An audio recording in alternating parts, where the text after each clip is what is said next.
Welcome to a video on the Ford Fiesta ST. People have been asking for this for years, and now that Ford has killed off many other new cars in the United States, buying a Fiesta will be a used proposition. This is a used car, 47,000 miles. An owner from Iowa has donated this to me. It's almost completely stock aside from more aggressive tires. It will give me a good perspective on what this car is all about. So let's take a look.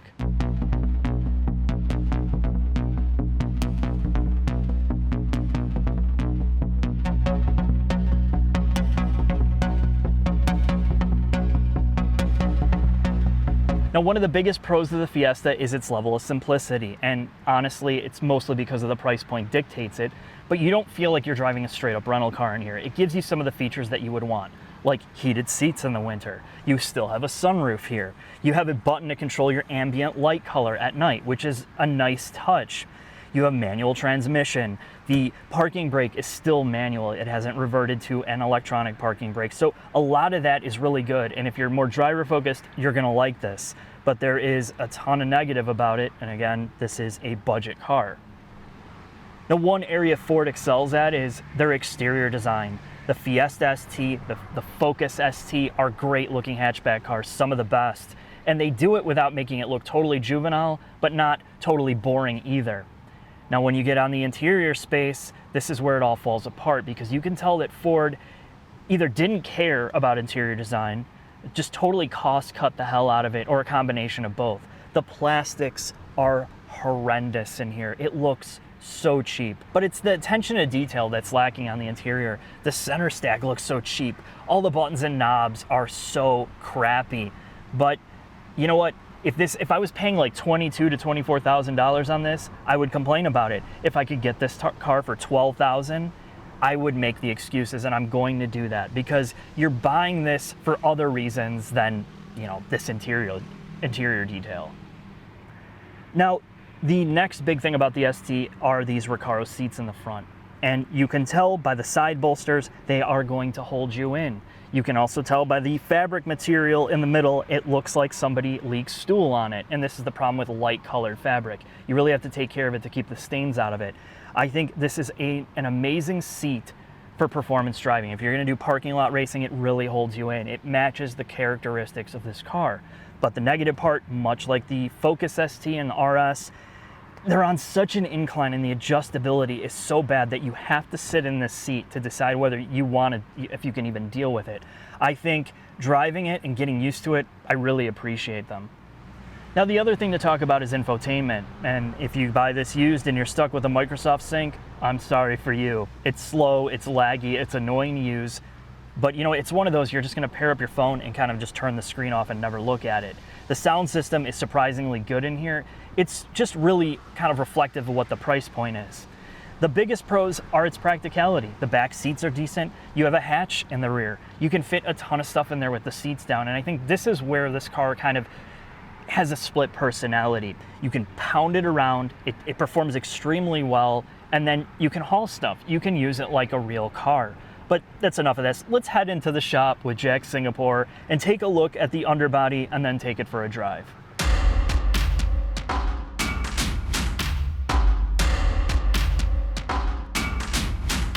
In Faye's Garage, Ames, Iowa, for yet another vehicle. Jack, what do we have? So this is a viewer car. This is a 2014 Fiesta ST. I can't tell you how many people have asked to do a video on the ST, this Fiesta ST. I haven't done it, it hasn't been available, and as we all know, it's not gonna be available anymore. No, so you have to buy these things used now. This is a used car. And I think, honestly, this is where it's at its best. You can get it for not a lot of money, and you get a lot of fun for what it is for a B-segment car. This is my favorite Ford-based hot hatch. It's crazy to say it, but I prefer it to the RS, and I prefer it to the Focus ST. Okay. Well, you'll know I have a love-hate thing with Ford, and I'm not gonna cover that here. I'll talk about this more as we drive it, but what you look at under here is, again, this is budget. This is meant to be entry-level, fun car. Everything's easily accessible. There's no covers that block your access to do maintenance, such as oil changes. You can get at all your coolant hoses, your intercooler lines. You have basically everything under here is stamped steel, and for the most part, it's held up pretty well. But these cars, I mean, they're fairly new. The first year, I believe, was either 2014 or 2013, but there aren't any real reliability concerns with these things yet. Namely, if you keep it stock, right? Yeah. I mean, if you work within the confines of what it is, you're not going to have too many. You're going to have heat soak like any other Eco Turbo. But if you're driving it in autocross and just having a little bit of fun on the street, I've autocrossed the hell out of these cars before, and they are a ton of fun. So when you look at this stamped steel front subframe, you can see where the pinches are. There's there's a lot of rust forming on here, and over the course of like 4 years. To be fair, though, this is an Iowa car. Yeah, and this is typically what you're gonna see, but it's not alarming. There's anything that stands out here as like a red flag. I like the serviceability. Again, I think that's one of the best parts about it. But let's take a look at this high-tech rear end. We made it to the rump of the Focus ST, Jack, and you're gonna notice it's got a pull-up bar in the back. How many reps can you do? Not as many as a Gym Alpha like yourself can do. I am a Gym Alpha. It's in my genetics, as you can tell. The Focus ST has a torsion beam rear end, and this is one of the most simplest designs you're going to find. And of course, the price point. What do you expect? But that doesn't mean this thing's a total turd. No, it handles incredibly well. I know we talked about this earlier, but this thing lift-off oversteers like no other car. I know, and it's really surprising when you drive it how well it handles for what this is. It is an amazing autocross car for that reason. Okay. And the way they got it to achieve this rear end, I don't want to say looseness, but looseness, is an extremely high rear spring rate. And you definitely feel that while you're driving. And that's something you're going to want to look at because this is a very attractive, used, fun hatchback, but you're going to want to test drive this first because if you're thinking about using this daily, it rides very, very harsh. Not Focus RS, SIDS No. causing, You have to be bad, a special but- type of person to deal with this every day, and you just want to drive it first. That doesn't mean it's bad. You could tolerate it, but I would have to drive it That's first fair. before you decide. How do you like the world's smallest brake calipers? These brake calipers are hilarious. In fact, I think my girlfriend's hand around my neck would have more clamping force when she found out I was having a gay love affair on her. Well, my safe word is mango. Jack, under the hood of the Fiesta ST, tell me about this bad boy. Well, this 1.6 liter screamer makes about 220 foot-pounds of torque and 197 horsepower. But it doesn't say EcoBoost, so I don't want it. Well, ST is more premium. I don't even know what that means. But I will... Sanitary toilet. Sanitary towelette. This, when you look at the weight of this and the cross balance for being like a small economy car, it's really good. Almost 50% cross weight.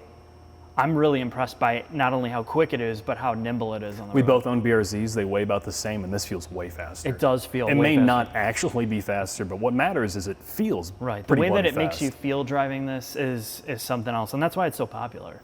This is a very reliable power plant. We may make fun of it, but there are plenty of aftermarket companies that make well into the 200s wheel perfectly reliably safe. In fact, I don't even think I'm joking around about it, but I really take this car seriously because if you don't have a lot of money, you want a fun car, you want a budget car that's pretty solid overall, and you work within its confines, there's not much better than If you this. track it, you need an oil cooler. It doesn't have a dedicated one. You'll need an intercooler, but You don't track a Focus or Fiesta ST. But I mean, I guess you could, you just have to be aware of it. But as this stands mechanically, it's really impressive. They got a lot out of this platform. I spent a lot of time researching this car, and there are really no reliability concerns in the 4 or 5 years these things have been out for. Just buy it. Yeah, Or it's don't awesome. buy it. Let's take it for a drive first, then we'll tell you if you should buy it.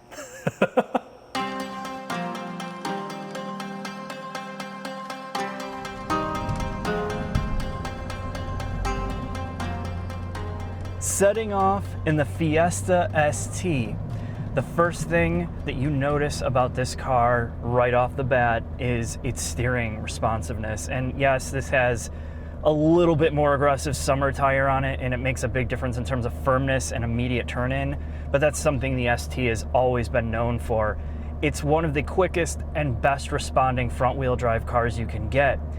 And the next thing you're gonna notice is, well, its responsiveness in terms of the 1.6 liter. I mean, this thing feels way more than adequate, and it doesn't sound like a total eco shitbox. And it's one of the best parts about driving this car, I'll be honest, is just, it's really fun to whip around. The acceleration is absolutely about as good as you're gonna get for a car that gets nearly 40 miles to the gallon. And it's perfect for its proportions. Now, of course, more people are gonna love to have more horsepower, but this is a really balanced package. I think the biggest thing for me here is I have fun driving it. And that's one of the most important things that when you're getting a car like this. It's cheap, it's efficient, it's affordable, and you can really whip this thing around. It's unbelievable. It really is unbelievable how the reflexes are. It feels more rear-wheel drive in terms of suspension tuning.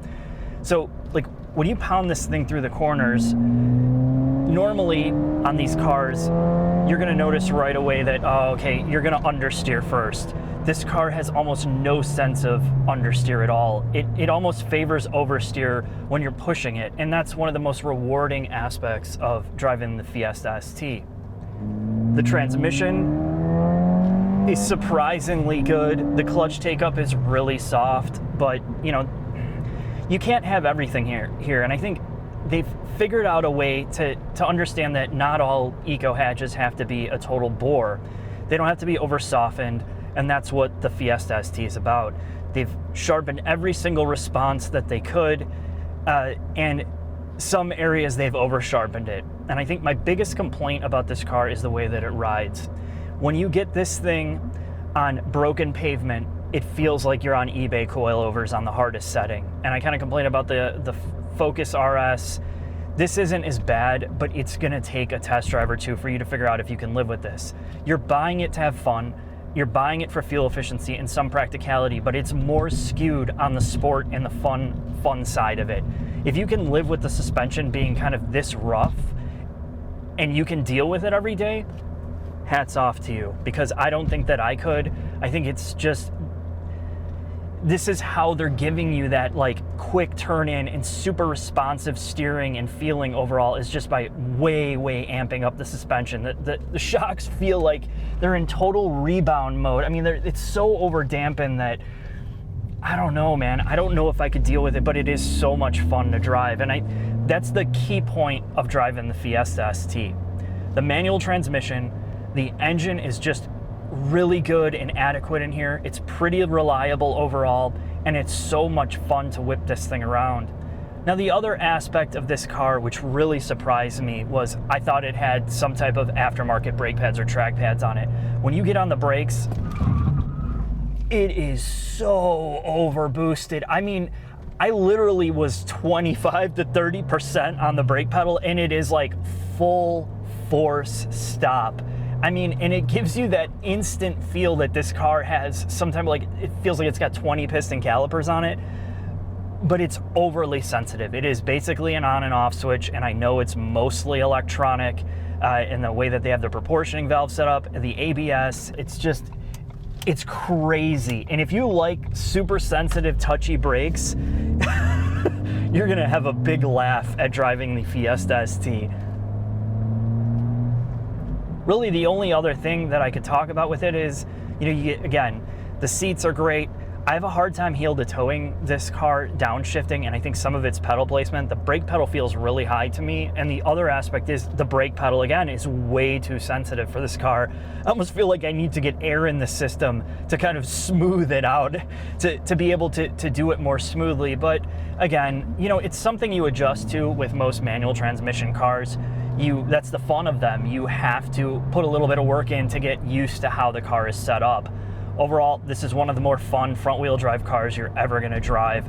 There's just no doubt about it. Let's take a look at the final thoughts on the Fiesta ST.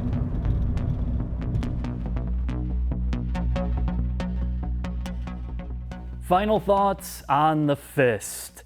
It's been a while since I drove this, and it's a lot better than I remember. And that's because so many of the new sporty compacts have gotten very soft. They're not edgy, they're not particularly exciting to drive at the limit, and that's where the Fiesta ST shines. It doesn't seem like it's a straight up eco car at all. Its steering, its braking, its transmission, and its overall performance in the turns is crazy good. It just defies logic. But like anything, its price point holds it back from being something that most people are really going to want to use every day, namely in the interior quality. namely in the suspension. You get into a hatch like the Mazda 3, that feels like a Mercedes compared to the ST, and you have to understand what you're getting into with this. As a used car for like $10,000 to $15,000, and you want to have a good time, you want a parking lot race, you want to beat this car around, this is the best choice. Really, aside from kind of like a Miata, this is the front wheel drive car of choice on, you know, if you have budget means and you can only have one car. For me, I could never deal with this as a primary car because of the ride quality. That's just such a deal breaker for me. But if you're younger and that's your focus, that's what you want, you're gonna love this. Again, it has such a wow factor when you get in behind the wheel. Now, get out there, test drive one, see if you like it, and if you do and you wind up buying one, let me know what you think. Overall, this has been a positive experience, and big thanks to James, the owner of this vehicle, who let me borrow it in Ames, Iowa for this. If you're looking to have your car, have a video done on this car, you have to sign a waiver. Go on the savagegeese.com website and submit a form, and I go through all these and I will contact you when the time comes. Thanks again for watching. Take care.